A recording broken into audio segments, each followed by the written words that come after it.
Bonjour, aujourd'hui pour le journal de la foire, on va rencontrer Nicolas, un spécialiste de l'art décoratif début 20e. A tout de suite. Bonjour, Bienvenue au journal enchanté. de la foire des châteaux. Merci. Je voudrais, pour démarrer, connaître ton parcours, comment tu es arrivé à faire ce métier merveilleux. Ça s'est fait en plusieurs années, en plusieurs étapes. Mes parents étaient fans de tout ce qui touchait à l'art. Ils ont fait l'école du Louvre tous les deux. Et ils nous emmenaient dans les musées, au théâtre, voir des châteaux, des monuments. Donc on a gardé des souvenirs de tout ça, le goût pour les belles choses. Parallèlement à ça, mon frère faisait des études d'archéologie et il s'est lancé très tôt dans le métier d'antiquaire, dans sa spécialité qui sont les tableaux et les dessins. Parallèlement à ça, j'ai pris goût à travailler seul. Un jour, mon frère m'a proposé de travailler avec lui, donc en tableau et dessin. On a travaillé ensemble à peu près 2 ans. Et puis très vite, j'ai été attiré par tout ce qui était art décoratif, et en particulier les arts décoratifs début 20e. Voilà, tout ce qui était art nouveau, Jugendstil, sécession, arts and craft. Et je dirais dans ce corpus, tout ce qui était annonciateur de modernité, comme par exemple le Jugendstil allemand, la sécession viennoise, par exemple comme Frank Lloyd Wright, qui est rattaché au mouvement art nouveau.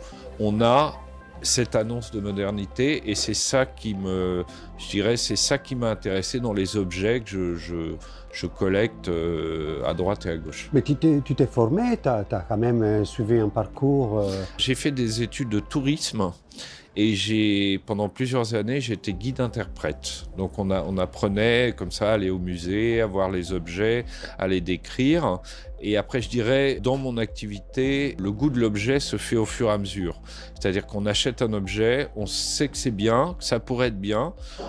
On ne sait pas exactement ce que c'est, ni de qui c'est. Et là, on cherche. Donc on regarde sur Internet, on regarde dans les bouquins, on demande à des confrères et petit à petit, on développe cette sensibilité, cet œil pour les objets qu'on présente. Oui, après le savoir, il vient Voilà. avec.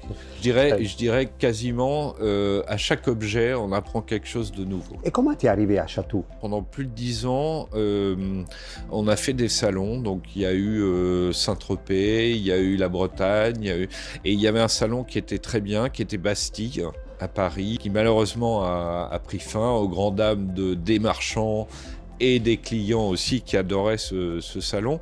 Donc on a cherché une alternative. Il y avait Saint-Sulpice, il y avait Chatou. Ça c'est venu comme ça par rapport à, je dirais, l'offre qu'on pouvait avoir pour ce type de salon. D'accord.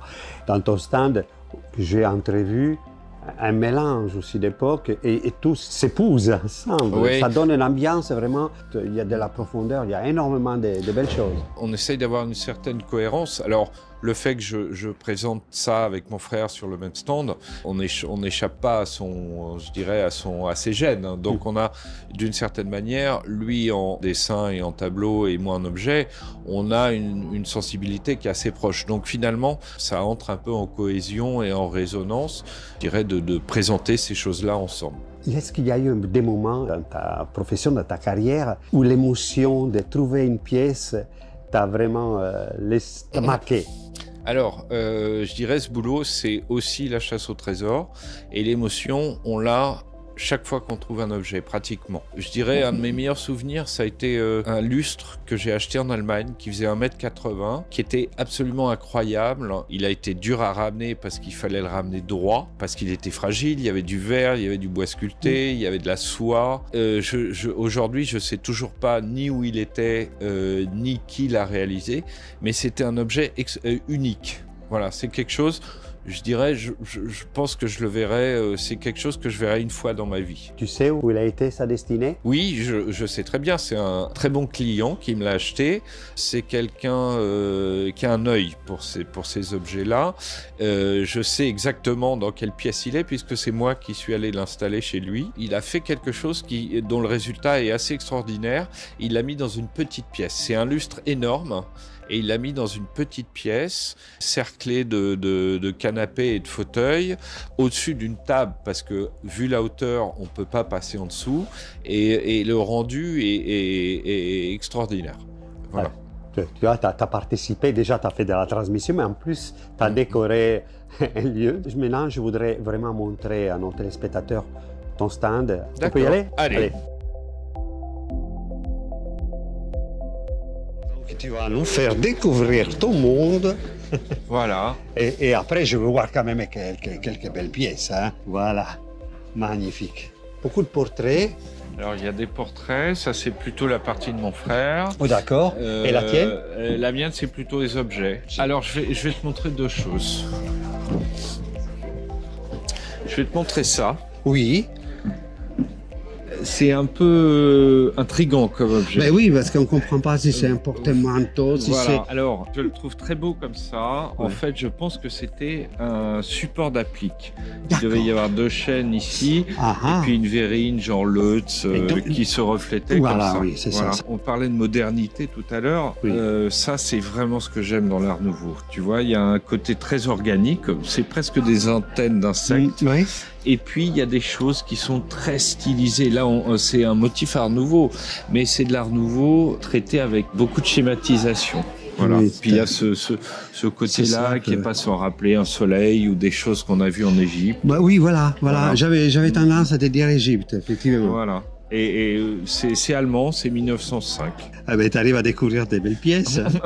Voilà, alors je vais te montrer ça parce que c'est un artiste que j'affectionne beaucoup, c'est Dagnan Bouvray. C'est un artiste début de siècle, donc du début du XXe siècle, qui a fait de très beaux portraits. Là, c'est Marie-Thérèse Reynard. Et puis, il a fait des choses très symbolistes, avec toujours cette élégance dans les portraits. Il arrive quand même à transcrire une certaine... je dirais un peu de tristesse quand même dans ce visage. Il y a quelque chose. Hein? Il y a quelque chose, peut-être de la tristesse, de la fierté aussi. Bah oui, ouais, ça c'est sûr. Ouais, là, en plus la posture. Hein, ouais. Je vois que vraiment tu as été passionné de ce que tu trouves. Allez, je vais te montrer encore deux choses. Je vais te montrer ça. D'accord. Ça a été réalisé vers 1905. On dirait pas comme ça, on dirait que c'est un objet de design moderne. Oui, etc. voilà, tout à fait, les 50, 60. La petite histoire, c'est Karl Deffner, c'est un artiste qui travaillait à Esslingen en Allemagne, et il y a un Anglais qui a dessiné un bougeoir un petit peu comme ça, zoomorphe. Un petit peu avant lui, son nom va me revenir, c'était Benson. Et c'est un modèle qui avait tellement bien marché en Angleterre que Deffner a décidé de le faire à sa sauce pour l'Allemagne.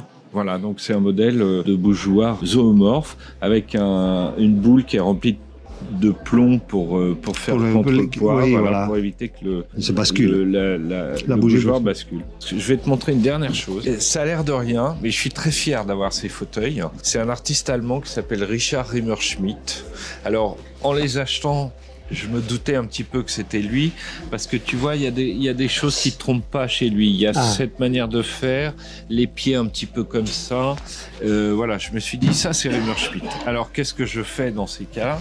Je prends la Bible, qui est ce bouquin-là, et je cherche. Et je retrouve le fauteuil ici. Voilà. Incroyable. Donc là, on a si tu veux, on a d'une certaine manière, la certitude que ça a été réalisé par lui. Ben oui, on a la date, voilà. Et en fait, je te disais tout à l'heure, j'aime bien la modernité. Quand tu parcours ce catalogue de Rimmerschmidt, alors il a fait du dessin, il a fait de la peinture, il a fait de l'architecture. C'est les prémices du design, et c'est 80 ans avant, quoi, quasiment. Voilà. Et tu m'avais dit aussi qu'elle était en transition entre l'Art Nouveau et le Bauhaus. Et le Bauhaus, c'est venu très vite. En fait, la période Art déco n'existe pas vraiment en Allemagne. En France, on est passé de l'Art Nouveau à l'Art déco. En Allemagne, au tout début des années 20, qui va y avoir les prémices du Bauhaus. Et donc, on va passer finalement directement du Jugendstil au Bauhaus. C'est vrai. Par contre, moi, ces deux bougeoirs, ils m'ont quand même... Là, on saute dans le temps. En fait, c'est un artiste danois qui s'appelle Björn Winblad, qui a conçu ce modèle dans les années 60. Ça, c'est une réédition des années 80. C'est quelque chose qu'on voit de temps en temps passer en salle de vente. Ça fait des prix assez importants. J'aime, tu vois, c'est un peu dans la continuité de ce que je t'ai montré, c'est-à-dire que c'est quelque chose de très simple, très stylisé, qui est un objet en lui-même, voilà. Mais moi, je ressens quand même quelque chose de médiéval. Il y a la hauteur, ça fait plus 30 cm. Il y a cette manière de tenir le verre qui fait très médiéval. Mais bon, après, quand tu regardes un petit peu dans les détails, tu vois, il y a ces petits trous-là qui ont une utilité en plus du design. Ce sont des prises d'air pour alimenter la mèche. Ouais, tu as cette partie-là. C'est pas un hasard, hein. Tout a été étudié. Et alors, ce qui est beau aussi, mais ça, on le voit, ce sont pas des verres qui ont été moulés, c'est des verres soufflés. Tu as des petites vagues dessus. Magnifique, voilà. Magnifique. Voilà ce qu'on trouve à Chatou. J'insiste toujours, venez à Chatou parce que c'est extraordinaire. Vous découvrirez des choses fantastiques. Bon, n'oubliez pas de vous abonner, liker et à très bientôt. Au revoir. Au revoir.